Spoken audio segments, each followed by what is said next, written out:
Hi everybody, it's Christina Quick, the Tarot Biz Mentor from the Profitable Psychic Business Academy.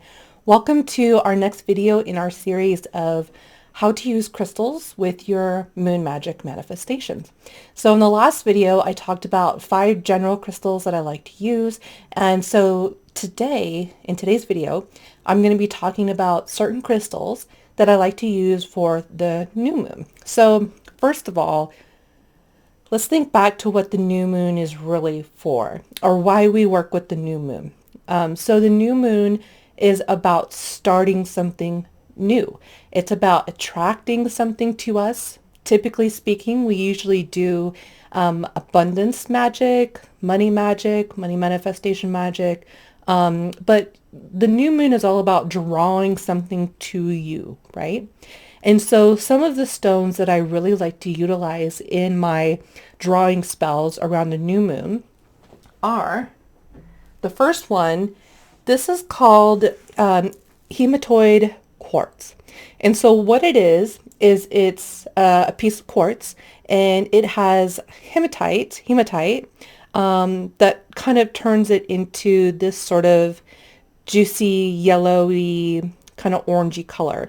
And this comes in a lot of different hues and ranges of hues, and you can kind of see where some of these inclusions of hematite are in here. But what this does, and in particular, I like using it as a pillar, a short pillar. What it does is it helps things become magnetic towards you. So hematite's all about magnetism, right? It's a magnetic stone.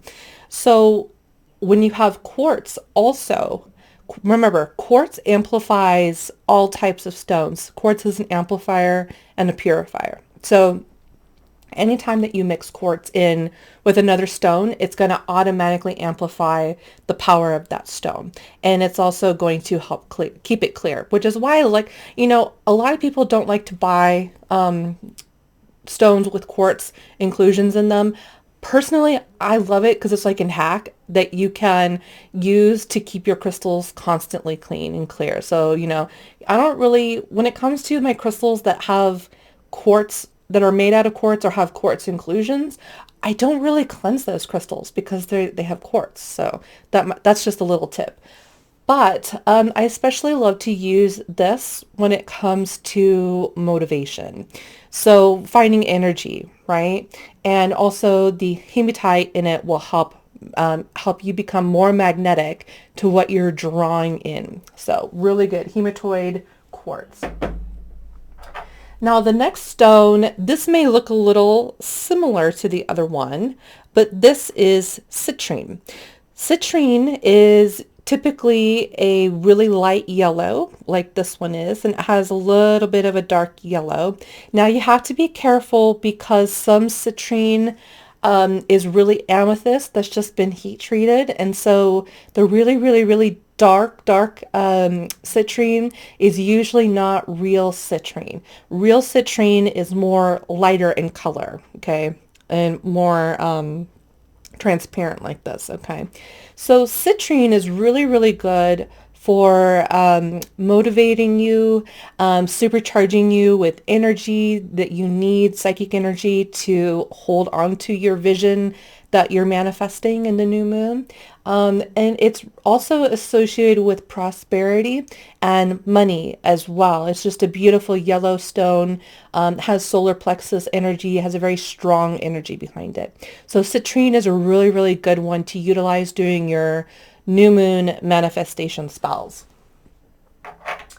The next one I like to use is pyrite, and I need to get some new pyrite. I would love to get a really big pyrite. In fact, I've been looking for a huge specimen of pyrite. That's what I want to do in 2022 is I want to get some really beautiful specimens to just take my altars up a notch. But pyrite is known as fool's gold.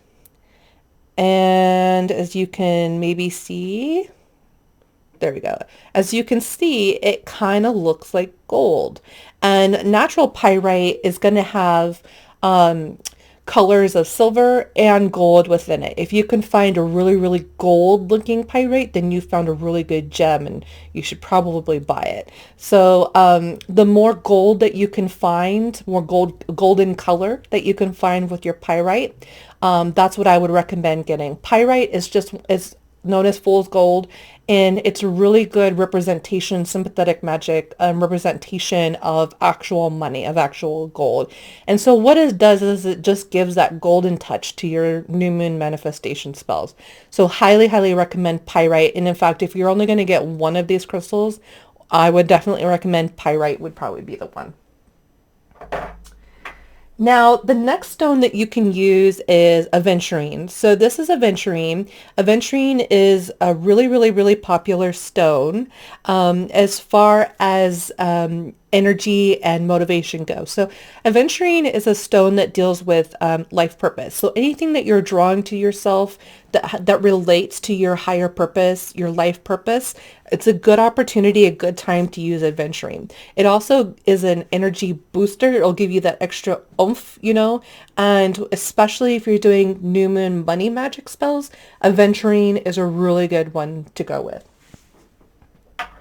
And then the last one I want to talk about today is Angel Aura Quartz, and particularly double terminated Angel Aura Quartz, because Angel Aura Quartz is, and if you can kind of see it, it's a piece of quartz that has rainbows on it. It's a little bit difficult to tell, but it has like these rainbows within it, and this is not. There you go. There's a really good. Excuse my nails. I just ripped my acrylics off, so they're kind of all over the place there. So what I really like to use Angel Aura Quartz for like this is when I'm working with my guides, because Angel Aura Quartz, similar to the last video when I talked about celestite, they kind of have a similar energy. Angel Aura Quartz is going to help you connect with your spirit guides and any higher vibrational beings that you want to invite in to help you with your manifestation. So in my opinion, it's always important when we're doing spells to ask our guides to help us, whether that's our ancestors, our angels, our spirit guides, our past lives, our higher selves, whatever you want to call it, whoever you work with, whoever your spirit team is. I really love to use some type of angel aura something. It doesn't have to be clear quartz. It can be any color, angel aura, anything. Angel Aura purple quartz is a really good one to use too around new moon. Let's see. There's also beautiful like green and yellow Angel Aura quartz. There's also yellow and orange and red Angel Aura quartz. So there's a lot of different ones, and they are heat treated, which means that they are synthetic. But, you know, it doesn't really take away that the fact that the crystal still has properties. It's just a cosmetic kind of thing on top of the crystal. But I really love working with Angel Aura as far as calling in those high vibrational guides. And this one is also really interesting too, because it has like a little triangle in here. I don't know, it's not probably coming across really well on camera, but it has like a little extra crystal inside of it, and those are special ones. If you can find ones with like a little crystal inside of it, which looks like a little terminated point within your crystal, it's like a double whammy. But yeah, so I love to use anything Angel Aura related when it comes to asking my guides for help, asking my guides for protection, and inviting all beneficial, high vibrational spirit helpers to come and aid me in my magical workings. So I hope you like this video. In the next one, we're going to talk about 5 stones that I like to use during the full moon, and I will see you in the next video.